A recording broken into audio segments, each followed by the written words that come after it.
Josh, just how much do you want to be able to use tight ends as receivers, receiving weapons, and where do you feel like this group is in that endeavor right now?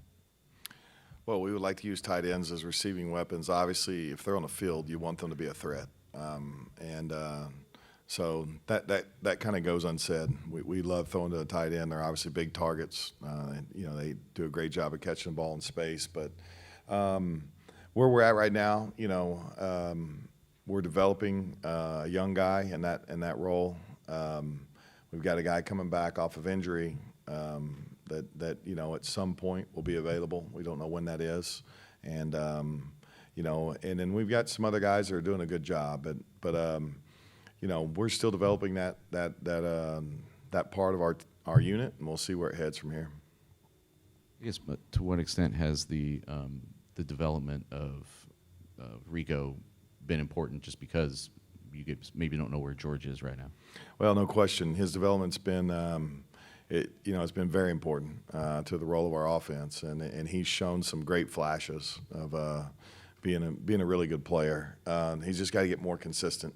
Unfortunately for him, he had an injury right at the beginning of camp that held him out about a week, and he's back, and doing great. But obviously, we've got a lot of guys that haven't played a lot of football, so some of the little things that just veteran guys and seasoned guys know and pick up on, we're still teaching guys. So it's like Coach Shearer said, we've got 4 days left to keep working, and we're working every day to put our best on the field.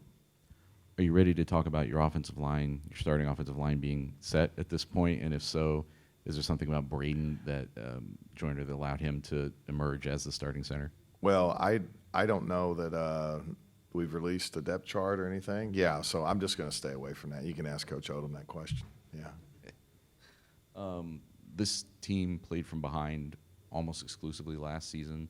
Just how much of an emphasis is there on starting fast, and how do you try to, I guess, as much as you can, control that with how you're approaching a game plan? Well, number one, right from the beginning, Coach Odom says last season has nothing to do with this team. Every season is new in college football now. I mean, even newer than it has ever been. And so every year is that way. Obviously, we want to start fast. Obviously, we want to start playing our best football right off the bat. And that is going to be our goal and our intent to do that. But, sometimes that doesn't happen, and you have to keep hammering away until you get to the point to where you're executing well, and you got to stay the course. But our intent certainly is to start fast. Josh, what's your philosophy as a play caller? Do you script plays going into this, or do you let the situations kind of dictate what you're going to call as you go along? Well, I'm always going to build little series and scripts in my mind of how I would like for the game to set up. But the game changes all the time, so you have to adjust, and you have to get to your plays that are designed for the situations that you're in. So any game I've ever called, you kind of hope that it goes a certain way. I mean, I don't know, maybe 30% of them do, and then you got to be ready to adjust, and that's what we get paid to do, is to go make the adjustments we need to make and go put our guys in best position to go make plays. I think you mentioned this a little bit late last week, but the flexibility you have with a mobile quarterback, do you just kind of have to trust him to make the right decisions sometimes, or is there maybe more leeway for him to take off and scramble if he sees something, or what's the – Well, a guy that can extend plays anytime with his feet is an advantage, and keep plays alive. And then obviously, a guy that can also go scramble and get yards makes it frustrating for the defense. So fortunately, all of our quarterbacks are mobile. They can all run. There's different degrees of that, but they're all mobile. And so is that an advantage for us when not everything goes right in the passing game? Sure it is.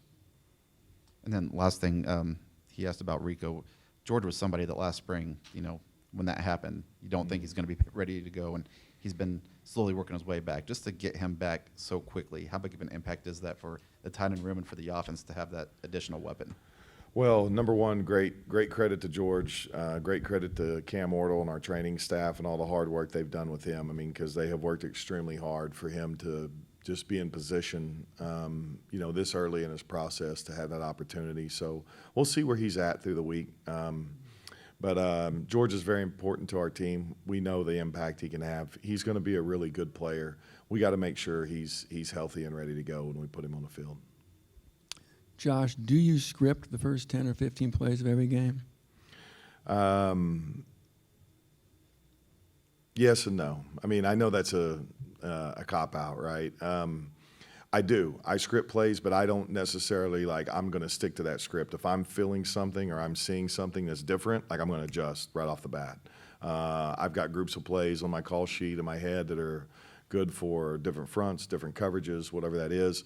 In a first game, they could come out and do anything. You could look at film from all last year, and they could be all 4 down. They could come out and play all 3 down. They could be all certain coverage. They could come out and play different coverages. So, yes, you plan your best plans for what you have seen them do, and then you certainly have to have contingency plans after that. I don't think we know yet, but where will you be on game days? In the box. Well, why do you like being in the box? I like to be able to see everything from upstairs. I like the calmness of the box. I always felt like I operated the best and made the best decisions when I was removing my emotions as best I could from the game. And then this Ryan, are you happy with where he's at and ready to go at this point and head into game 1? Yeah, I'm happy with where he's at. He has shown flashes of being a really, really good college quarterback. Every day, we're working to get better, and every day we're working on decision-making processes, delivering the ball on time, getting us in the right plays, all those things, but very happy with where he's at. Based on what you've seen from just the Ball State coaching staff, what kind of challenges can they present for you guys defensively? Well, they play extremely hard, and they're aggressive, but at the same time, they're sound, and they know their personnel just based on last year, and they did a really nice job, I thought, of developing scheme or calling scheme that fit their personnel and what their abilities were. So I think they're going to be a great challenge. The head coach went to school here. They're right here up the road. They're going to be fired up to come play us. It's going to be a great challenge and a fun game. Speaking of building scheme to feature what you have, how big of a challenge is it nowadays when you have this many new guys coming together in a short period of time, building a scheme to put those guys in the best positions possible when you're still learning about them? Well, no question, and I think it's going to be a process that's ongoing. We'll watch it Saturday and see where we're at. Certainly, you have to start somewhere. It's not just like every week you're doing something new, right? I mean, you have to say, okay, we're going to do these things. And you get a base of what you do, but obviously the small tweaks and adjustments and plays off of plays as you move along that fit players' skill set is what you're trying to figure out. So I feel good about where we're at, putting our guys in position and asking them to do things that they're good at this point. And then it's going to be fun because we're going to get on the field and see how good we are at it against an opponent.